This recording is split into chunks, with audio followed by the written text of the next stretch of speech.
Decatur's Beacon Hill neighborhood will now become a historic district, something current and former residents have really been waiting for. The city commission unanimously approved the move. Atlanta News First Sarah Hammond is live from Decatur. So Sarah, explain why the neighbors really have been pushing for this. Well, they've told us that there is just so much history within the Beacon Hill neighborhood, but they say they have watched the area that they recognize get smaller and smaller over the years.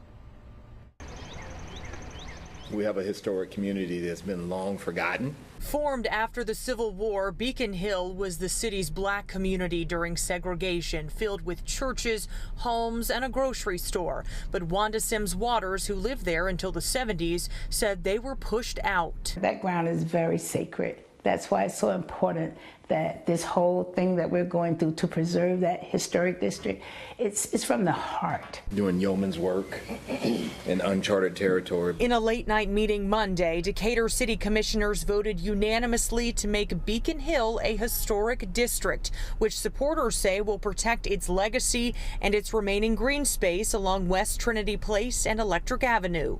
It also will honor the life, history, and legacy of black residents and black-owned businesses that thrived in Beacon Hill through the late 1960s, only to be forcibly removed and displaced. Although the designation was approved, City Schools of Decatur has already proposed plans for a $20 million early childhood learning center in the area that this new designation wouldn't necessarily prevent. We're not against a facility for education, but they have other options. We don't have any other options. This is the last green space left, the last sacred space that means so much to us.